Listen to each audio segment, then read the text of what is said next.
शानदार और जानदार बजट के लिए पूर्व विधायक सुखराम सिंह कोहली व क्षेत्र के किसानों ने सरकार का जताया आभार। बसेड़ी के पूर्व विधायक सुखराम कोहली व क्षेत्र के किसानों ने सरकार के शानदार और जानदार बजट के लिए सरकार को धन्यवाद करते हुए आभार व्यक्त किया और कहा कि सरकार ने सभी वर्गों का ध्यान रखते हुए बजट पेश किया है। इस बजट में सभी वर्गों के लोगों को लाभ मिलेगा और युवाओं को भी नौकरियां मिलेंगी, रोजगार मिलेगा और किसानों के लिए इस बजट में सरकार द्वारा कुछ नीति और नियम बनाए जाए तो किसानों को और अच्छा फायदा होगा तथा किसानों के सम्मान निधि 6,000 से बढ़कर 9,000 कर दी गई है। उससे किसान बहुत खुश हुए और किसानों की आर्थिक स्थिति में भी सुधार होगा। इसलिए सरकार ने किसान के हित में हुए यह बजट को पेश किया और इसलिए इस बजट से किसान भी बहुत खुश होते हुए नजर आ रहे हैं। बसेड़ी से जगदीश कुशवाहा की रिपोर्ट। कल 19 फरवरी 2025 को राजस्थान सरकार का जानदार और शानदार बजट पेश किया गया। आज सुबह ही सुबह अपने खेतों पर जब घूमने आए तो हमारे सभी गांव के बुजुर्ग और युवा साथी जब बैठे हुए थे तो यहाँ पर बजट को लेकर के चर्चा हुई। उस चर्चा में उन्होंने क्या उनकी समझ में आया इस बजट से, क्योंकि आम आदमी को बजट की भाषा समझ में नहीं आती, परंतु फिर भी उसमें जो अच्छे प्रावधान होते हैं वो उनके बारे में ज़रूर उनको समझ में आता है। तो हमारे किसान भाई भी हैं साथ में, जब बजट से किसान में का फायदा मिला है फायदा बढ़िया 9,000 रुपया हमारे करते हैं राजस्थान सरकार ने। अरे 9,000 रुपया कहते हैं राजस्थान सरकार। पहले कितने के मिलते? पहले तो 8,000 6,000। ये धन्यवाद देना चाहते हैं भजन लाल जी को कि उन्होंने किसानों के जो सम्मान निधि है उसको 6,000 से बढ़ा करके जो 9,000 किया है। ये बहुत ही एक सुखद एहसास है और किसानों को निश्चित रूप से इससे आर्थिक फ़ायदा भी मिलेगा। हमारे साथ में कुछ युवा भी है, तो आप भैया तुम्हें क्या फ़ायदा मिल जाते? 1.25 लाख जगह नहीं करी नौकरी नहीं की, इनसे हमें काफ़ी बढ़िया फ़ायदा मिला है। इनका कहना है कि जो बजट में 1,25,000 नौकरियों का प्रावधान किया है सरकारी और प्राइवेट सेक्टर में जो जॉबों का प्रावधान किया है इससे युवाओं को रोज़गार मिलेगा।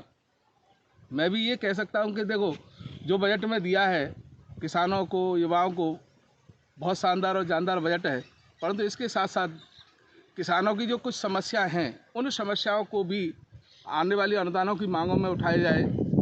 सबसे बड़ी समस्या हमारे इस धौलपुर ज़िले में जो नहर निकलती है पार्वती डैम से, इस पार्वती डैम से जो नहर निकलती है उसके चारों तरफ सीपेज का बहुत ज़्यादा बोलबाला रहता है और उस सीपेज के पानी से लगभग 5 बीघा इधर और 5 बीघा उधर लगभग हज़ारों बीघा ज़मीन है वो सीपेज के पानी से नष्ट हो जाती है।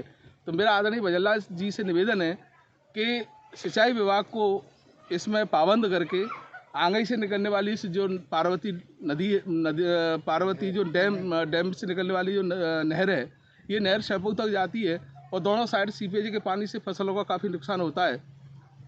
एक कार्य योजना बना के और इस सीपेज के पानी की व्यवस्था की जाए। और आपने देखा होगा विगत जो बरसात का मौसम था, इस बरसात के मौसम में जब भारी बारिश हुई थी तो चारों तरफ पानी पानी दिखाई दिया और जो क्योंकि कुछ जो रास्ते थे, जो प्राकृतिक रास्ते थे पानी के निकलने के, उन प्राकृतिक रास्ते अवरुद्ध हो जाने के कारण चारों तरफ फसलें नष्ट हुई थी। तो मेरा निवेदन ये है कि नहर के दोनों साइड में ऐसा कोई प्रावधान किया जाए जिस सीपेज का पानी का निस्तारण हो। साथ ही साथ अत्यधिक वर्षा होने पर जो प्राकृतिक रास्ते थे उन रास्तों को खुलवाया जाए जिससे किसानों की आगे आने वाली जो मदद है वो मदद हो।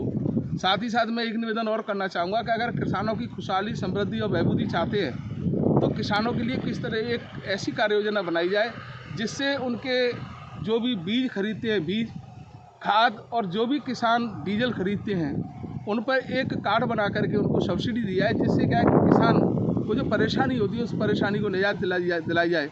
क्योंकि कहते तो सभी हैं कि किसान अन्नदाता होता है, पर उस अन्नदाता के लिए जिस तरह से मोदी जी ने किया है, भजन लाल जी ने किया है, अगर इसमें और ज़्यादा वृद्धि हो तो निश्चित रूप से किसान आगे बढ़ेगा। और उसके लिए ज़रूरी है कि किसान के खेतों में उपयोग होने वाला डीजल, किसान के खेतों में उपयोग होने वाले उन्नत बीज और किसानों के खेतों में उपयोग होने वाले जो भी हमारे रासायनिक हैं, खाद है, बीज है, उस पर एक कार्य योजना बना करके सब्सिडी दी जाए। तभी हमारे किसानों की बहबूदी हो सकती है, आगे बढ़ सकते हैं और उनको अच्छी फसल हो सकती है। क्योंकि वर्तमान समय में आप समझते हैं कि चारों तरफ गेहूं की फसल खड़ी है और गेहूं की फसल खड़ी होने के बावजूद भी आज चारों तरफ रात रात भर किसान जाग रहे हैं, सो नहीं पा रहे हैं बेचारे अपनी फसलों को रखवाली के लिए। तो नरेगा योजना के तहत उन तारबंदी के लिए, नरेगा योजना में तारबंदी को लागू किया जाए, जिससे किसान अपनी कुछ राशि लगा करके अपने खेतों की तारबंदी कर सके और अपनी उजड़ती हुई फसलों को बचा सके। जय हिंद, जय भारत। उन्हें अच्छे शानदार, जानदार और जनहितैषी बजट के लिए राजस्थान सरकार का बहुत बहुत कोट कोट आभार। जय हिंद, जय भारत, जय जवान, जय किसान।